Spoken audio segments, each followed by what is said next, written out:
market is comfortably above the 22,700 mark, and it's the leadership of the large cap which actually come in. Let's take the discussion on markets forward with Harendra Kumar, who's joining us from Elara Capital. Harendra, good afternoon. Thank you so much for your time. First of all, I'd like to understand from you last few days. You are someone who, likes to connect dots across factors.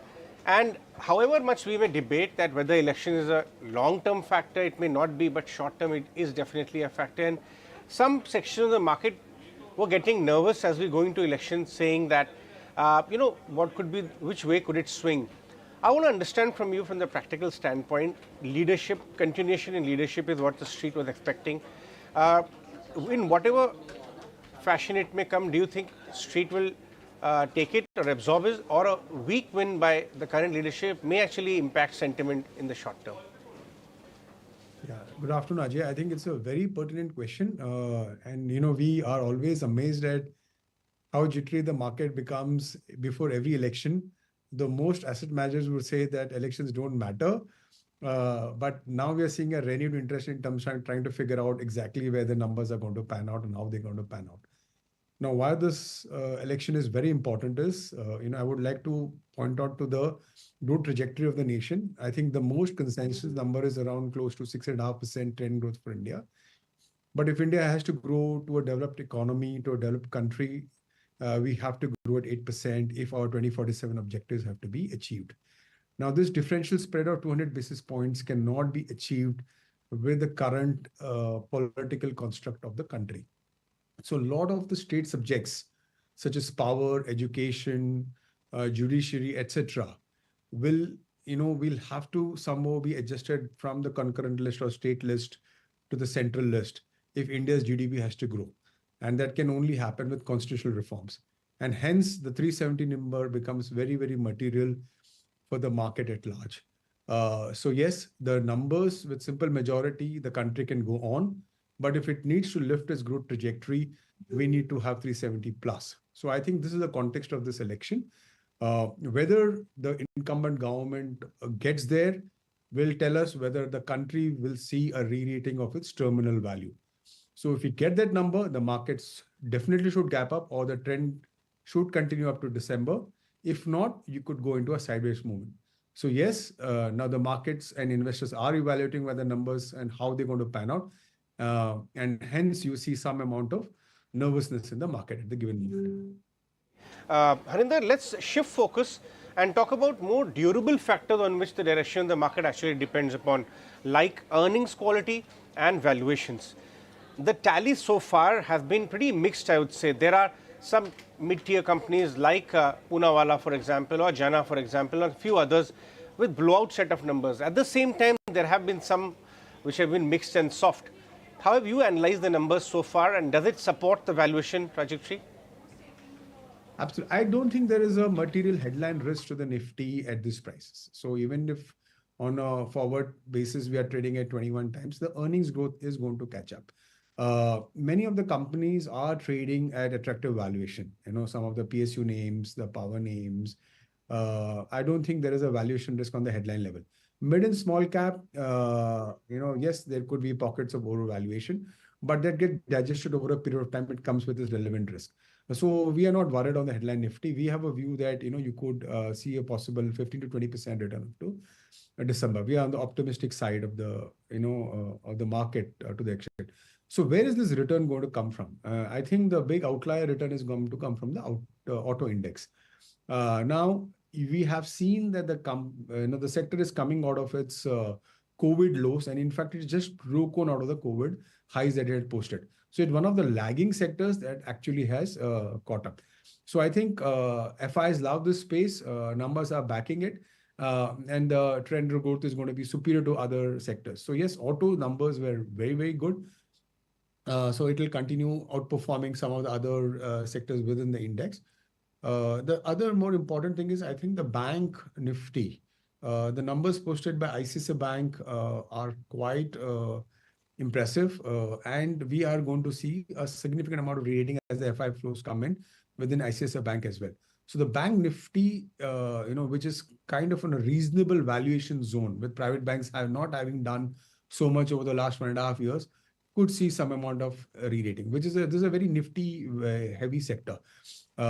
Tech per se, I think it's been very tepid. So it's going to struggle in terms of outperformance. But your outperformance will come from autos, banks, and metals, and this should be sufficient for the Nifty to move and be on course towards this direction return for the year. Also, somebody who likes to see bigger trends. Now, one point I want to get your opinion on. We've been trying to probe right from Mr. Modi when he came down to our program in ETGBS and hinted that he's been working on the next generation reforms. Ever since all the other team members from the minister's side, what do you think next generation reforms from the government could entail? Could it be more of the same continuity, or there could be some areas which have not been touched now but could be area in focus? It's a very important question. I think you're seeing big change in the way businesses are delivering. Actually, it's because a classic "who moved my cheese" movement has happened to some of the incumbent companies that have been operating, who have been leading the sector for a long period of time. It's happening in paints, it's happening in FMCG, it's happening in the financial sector with the entry of fintech. So there is an element of disruption which is already underway. So if you're going to forecast the GDP trajectory over the next 5 to 10 years, it's going to come from sectors that are traditionally never existed in India. For example, we've seen EMS players doing really well. You're going to have a huge semiconductor ecosystem that's going to come. You're going to see listing of EV players. You've already seen IPOs of companies that were digitally seeded over the last 10 years. So the new incremental gross value added of the economy is going to come from sectors that we don't understand, we've not seen, or we don't understand well. And that's something that people will have to grapple with. The other big trend is, I think we are getting ready to be an export economy. I don't think this is understood really well, given the logistics layout that's happening across the country, the government's focus on the dedicated freight corridors, the warehousing stories, and the India-Middle East economic corridor. I think the big picture is India will have a manufacturing setup that is looking to export to Europe and more. And this is going to be transformational because India is never seen as a manufacturing hub and more as a services hub. What are the other big themes you're recommending to your clients and you're studying to make some big alpha or where you see the profit pool will expand materially next few years? I think the difficulty for most people is coming in how to price in the capital goods stocks. We're seeing them as sector leaders of this new rally. And be it ABB, Siemens, Thermax, all the engineering goods services company, we are seeing a multi-decadal rally being played out here. We are on the cusp of a manufacturing boom. The more and more companies we meet, everybody's waiting post June 4th to lay out their capital expenditure plan. So this trend is going to become very, very strong. It's after a decade that capital goods are beginning to outperform the Nifty. So the recent run-up, of course, will perplex a lot of value investors, but it is taking the shape of a dragon, and it is going to lead the rally. So yes, capital goods will be an outlier performer or a sector leader which needs to be watched out. Right. Last 3-4 years, also what has happened is that a lot of smart managements, disruptors, and kind of managements who are agile to find opportunity in areas, even if they were small in size, actually took up a lot of market share. And you spoke about this from a larger companies and incumbents. Do you see this category of mid cap, small cap, which may be small in size but not small? They may be the dadas of their own space.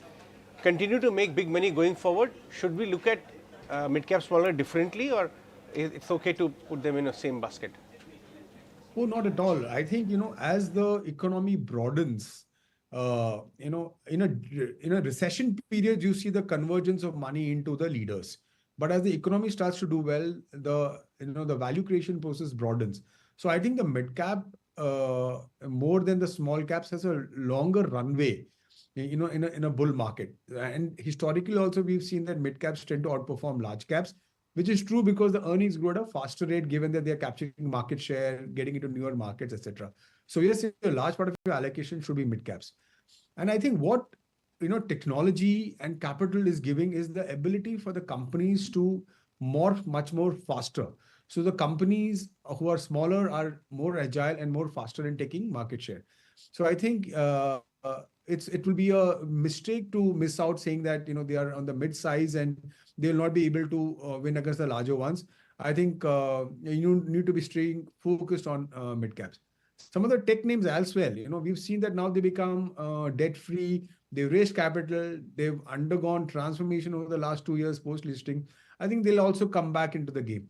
So it's the approach to broaden your target investment segment is actually very, very critical for any investor.